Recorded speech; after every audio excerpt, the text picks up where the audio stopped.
जय श्री कृष्णा सभी भक्तजनों को।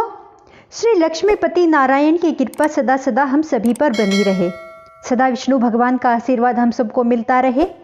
आज हम माघ मास महात्म्य अध्याय 16 सुनेंगे। तो शुरू करते हैं। बोलो विष्णु भगवान की जय। वह पांचों कन्याएं इस प्रकार विलाप करती हुई बहुत देर प्रतीक्षा करके अपने घर लौटी। जब घर में आई तो माताओं ने कहा कि इतना विलंब तुमने क्यों कर दिया।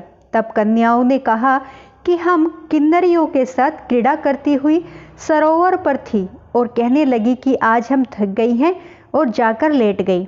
वशिष्ठ जी कहते हैं कि इस प्रकार आशय को छुपाकर वह विरह की मारी पड़ गई। उन्होंने घर में आकर किसी प्रकार की क्रीड़ा नहीं की। वह रात्रि उनको एक युग के समान बीती। सूर्य नारायण के उदय होते ही वह अपने आप को जीवित मानती हुई माताओं की आज्ञा लेकर गौरी पूजन करने के लिए जाने लगी। उसी समय ब्राह्मण भी स्नान करने के लिए सरोवर पर आया। उसके आने पर कन्या प्रसन्न हुई और इस तरह खिल उठी जैसे प्रातःकाल होने पर कमल खिल उठता है। उसको देखकर उनके नेत्र खुल गए और उस ब्रह्मचारी के पास चली गई।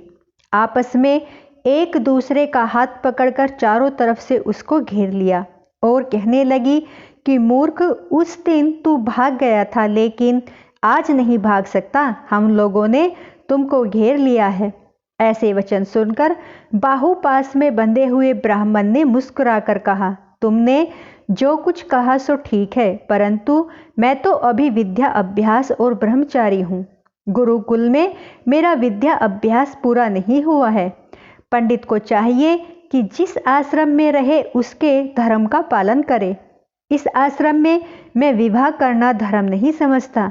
मैंने व्रत का पालन करके और गुरु की आज्ञा पाकर ही यह विवाह कर सकता हूँ। यह बात सुनकर वह कन्याएं इस प्रकार बोली जैसे वैशाख मास में कोयल बोलती है।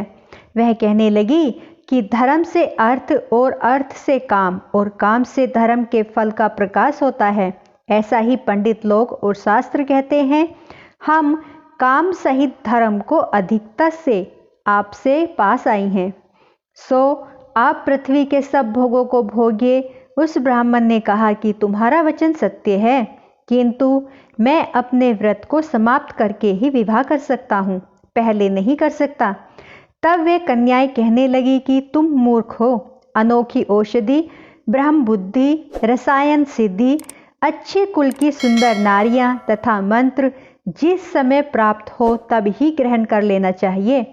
कार्य को टालना नहीं चाहिए।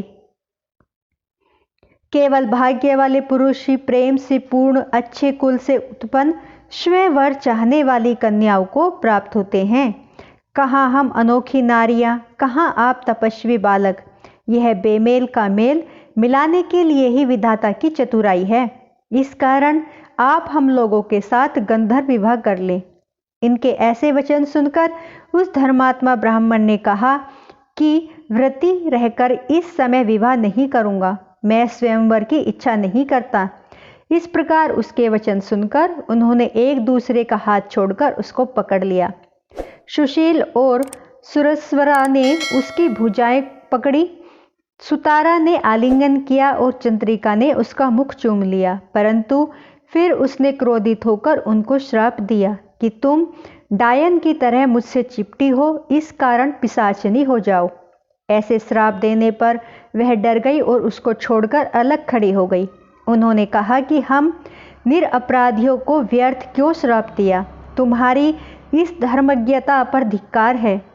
प्रेम करने वाले से बुराई करने वाले का सुख दोनों लोगों को नष्ट कर देता है। इसलिए तुम भी हम लोगों के साथ पिशाच हो जाओ।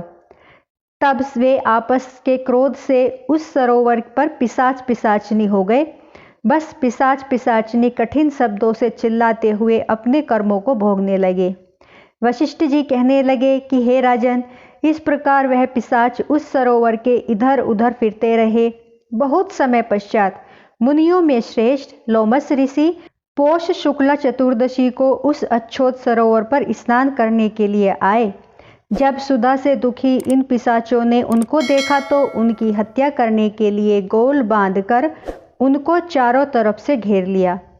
वेदनिधि ब्राह्मण भी वहां पर आ गए और उन्होंने लोमश ऋषि को साष्टांग प्रणाम किया।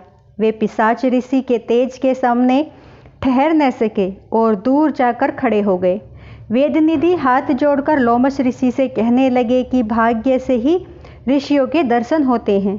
फिर उन्होंने गंधर्व कन्या और अपने पुत्र का परिचय देकर सब वृतांत सुनाया और कहा कि हे मुनिवर, यह सब ही श्राप मोहित होकर आपके सम्मुख खड़े हैं। आज इन बालकों का निस्तार होगा, जैसे सूर्य उदय होने पर अंधेरे का नाश हो जाता है। वशिष्ठ जी कहने लगे कि पुत्र के दुख से दुखी हुए वेदनिधि ब्राह्मण के ऐसे वचन सुनकर लोमश ऋषि के नेत्रों में जल भर आया और वेदनिधि से कहने लगे कि मेरे प्रसाद से बालकों को शीघ्र स्मृति पैदा हो जाएगी।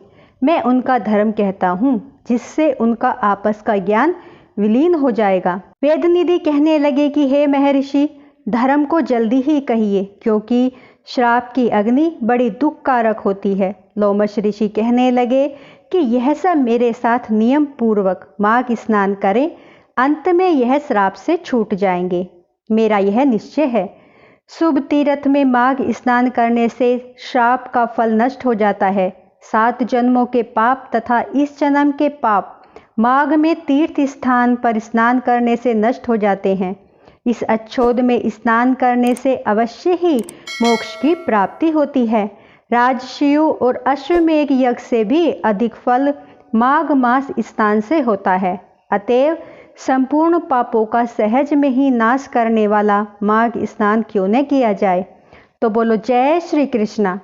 दोस्तों, आज हमारा ये अध्याय यहीं पर समाप्त होता है। मेरी वीडियो आपको पसंद आई हो तो प्लीज़ लाइक, सब्सक्राइब, शेयर जरूर करें। जय विष्णु भगवान, जय श्री कृष्णा।